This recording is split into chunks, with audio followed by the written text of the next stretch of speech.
la sorprendente historia de cómo un senador estadounidense llegó a la URSS y vio personalmente 2 platillos voladores cuando viajaba en un tren soviético. Dudo que lo crean, pero todos lo vimos. El senador Russell fue el primero en ver este disco volador, sobre el cual nos han dicho durante años que esto no existe, pero todos lo vimos, dijo el teniente Hathaway. Esta curiosa historia es prácticamente desconocida en Rusia, pero se encuentra regularmente en sitios ufológicos estadounidenses.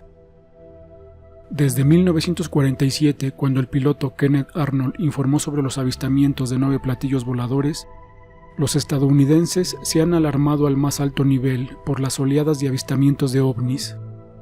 Muchos políticos estadounidenses estaban preocupados por este fenómeno, aunque principalmente porque sospechaban que los ovnis eran aviones avanzados de países hostiles, como la URSS. El senador de Georgia, Richard Russell, fue una figura prominente en la política estadounidense, en las décadas de 1950 y 1960. Fue miembro del Partido Demócrata y se desempeñó como presidente del Comité de Servicios Armados durante las 2 grandes guerras libradas por Estados Unidos, de 1951 a 1953 y de 1955 a 1969.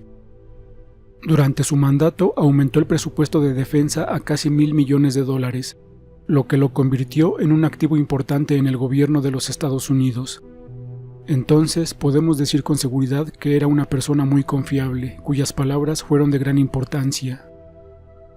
En 1955, Russell realizó una gira por Europa y al mismo tiempo pasó por la URSS. Sí, de alguna manera a este político estadounidense se le permitió visitar territorio soviético, y además se le permitió viajar por el tren de Transcaucasia. Durante el viaje, Russell estuvo acompañado por su asistente, el teniente coronel W. Hathaway, y el traductor Ruben Efron.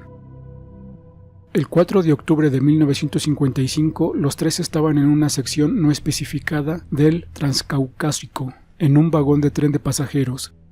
Eran alrededor de las 7 p.m. y ya estaba lo suficientemente oscuro, pero cuando Russell en algún momento miró por la ventana, inmediatamente vio sin ningún problema algo así como un enorme disco volador afuera. Este objeto se elevó lentamente desde el suelo hacia el cielo, y en la parte inferior del disco Russell vio luces brillantes.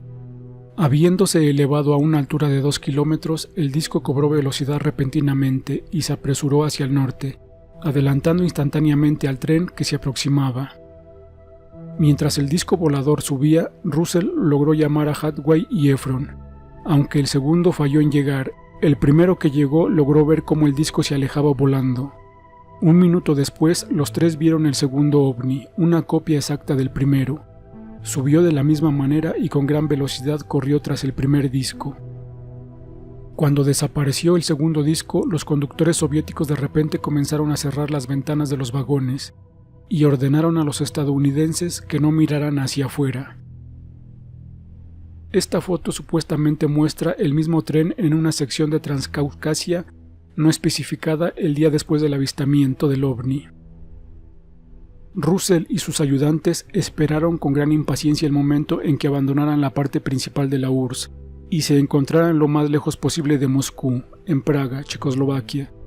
Ahí fueron inmediatamente a la Embajada de los Estados Unidos y contaron lo que vieron.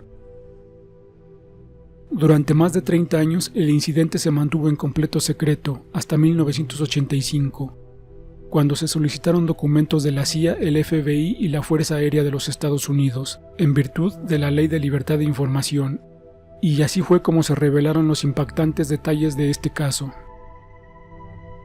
Una de las personas que hizo aparecer esta historia en la prensa fue el Dr. Bruce McAfee, director de la Fundación para la Investigación OVNI. McAfee calificó el incidente como un gran avance que confirma la existencia de los ovnis. Estos documentos secretos genuinos son importantes porque muestran por primera vez que uno de los senadores estadounidenses más influyentes presenció y denunció un ovni, dijo McAfee. Según el informe desclasificado, el teniente Hathaway comentó sobre el incidente lo siguiente: dudo que lo crean, pero todos lo vimos. El senador Russell fue el primero en ver este disco volador. del que nos han dicho durante años que no existe, pero todos lo vimos. Un disco se elevó casi verticalmente a una velocidad relativamente lenta, su superficie exterior girando lentamente hacia la derecha a una altitud de unos 6.000 pies, donde su velocidad aumentó bruscamente a medida que se dirigía hacia el norte. Después de aproximadamente un minuto se vio un segundo disco volador haciendo lo mismo. La zona de despegue estaba aproximadamente de 1 a 2 millas al sur de la línea ferroviaria, dijo Hadway. Curiosamente, Efron agregó que los ovnis volaban sin ruido y no había señales de gases de escape. El incidente probablemente conmocionó a la CIA y otras agencias de inteligencia estadounidenses, y nuevamente revivió las teorías de que los rusos estaban detrás de la tecnología ovni.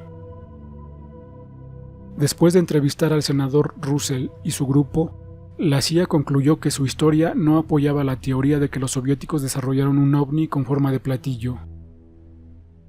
Herbert Scholby, subdirector de OSI, escribió que los objetos que observó el trío probablemente eran aviones de reacción ordinarios.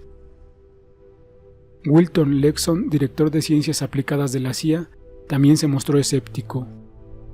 Se preguntó por qué los soviéticos continuaban desarrollando aviones convencionales si tenían un platillo volante verdaderamente avanzado. Cabe señalar que el proyecto OVNI, denominado Libro Azul, que existía en esos años, no recibió ninguna información sobre este caso. Esto muestra lo delicado que fue este caso para el gobierno de los Estados Unidos, probablemente debido a la Guerra Fría. Este fue el momento en que los servicios especiales de los Estados Unidos observaron los aviones soviéticos con especial atención, y básicamente su única fuente normal de observación del equipo ruso en ese momento eran los desfiles del Día de la Victoria de la Plaza Roja de Moscú, y nunca pudieron encontrar nada de lo que el senador Russell vio y describió. Años después, investigadores independientes aseguraban que el gobierno de Moscú ya se encontraba en contacto con los extraterrestres humanoides, algo que hasta la fecha sigue siendo una gran teoría de conspiración.